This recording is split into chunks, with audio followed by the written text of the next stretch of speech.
Shalom, selamat pagi. Salam dari negara Bali Barat, dari Paroki Santo Petrus. Hari ini hari Kamis 16 Oktober 2025.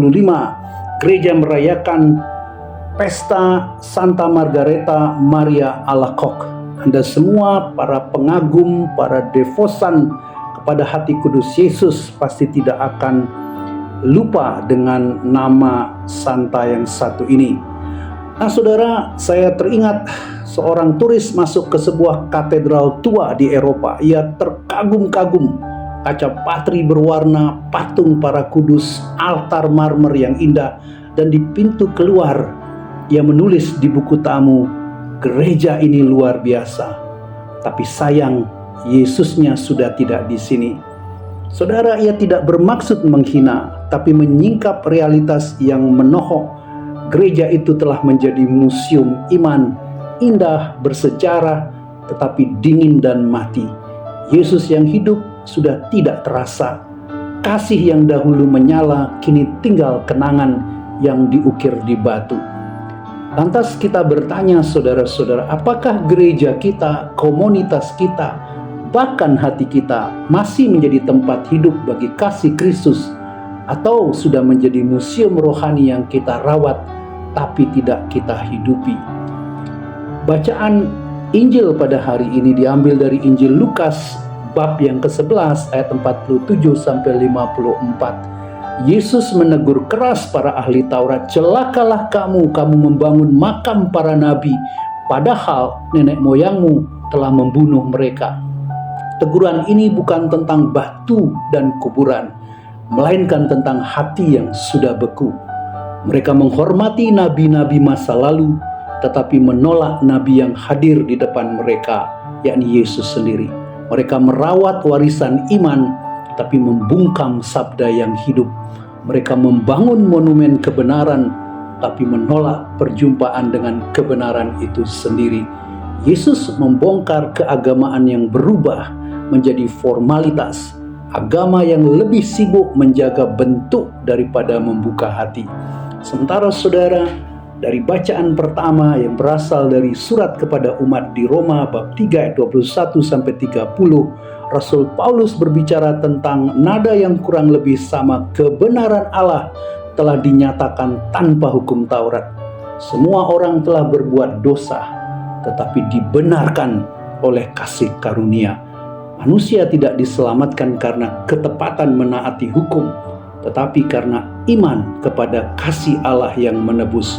Saudara, Kristus menjadi tempat pendamaian, tahta kerahiman yang hidup. Salib menggantikan altar hukum, dan hati Yesus yang tertusuk menjadi pintu kasih tanpa batas. Rasul Paulus menegaskan kita tidak lagi diselamatkan oleh sistem, tapi oleh hubungan kasih. Dan kasih itu saudara bukan ide, ia berdarah, berdenyut, dan mau menanggung luka. Saudara-saudari, hari ini gereja walaupun merayakan secara fakultatif perayaan Santa Margareta Maria Alacoque menjadi saksi nyata dari kasih yang hidup ini. Ia tidak datang membawa ajaran baru, tetapi menyadarkan gereja dan kita semua yang mulai kehilangan hati.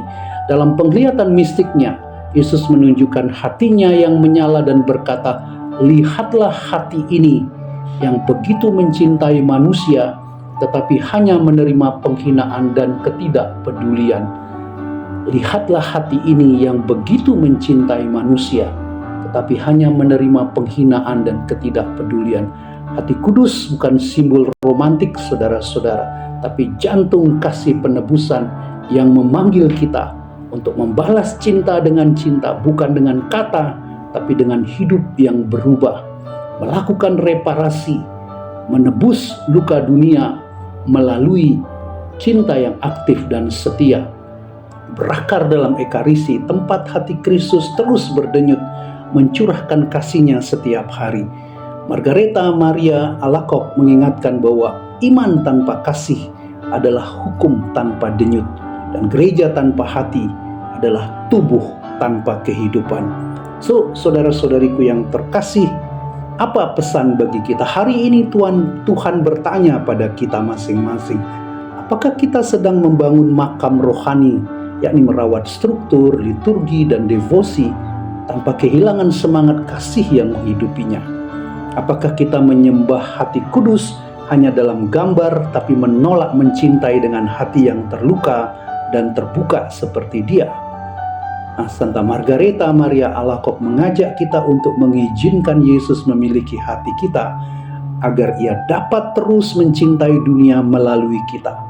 Setiap Ekaristi, saudara-saudara, adalah undangan untuk itu. Dari altar hukum menuju altar kasih, dari ketaatan kaku menuju pertobatan yang penuh kasih, dari devosi yang dingin menuju perjumpaan yang membara. Saya tutup renungan ini dengan doa. Mari kita berdoa, saudara-saudari. Tuhan Yesus, bukalah hati kami yang beku oleh rutinitas. Cairkan iman kami yang telah menjadi museum, dan jadikan hati kami altar kasih-Mu yang hidup. Semoga kami tidak hanya membangun makam bagi para nabi, tetapi menjadi saksi kasih-Mu di dunia yang haus akan kehangatan dan pengampunan. Hati kudus Yesus, bentuklah hati kami seperti hati-Mu. Amin. Tuhan memberkati saudara-saudara. Shalom.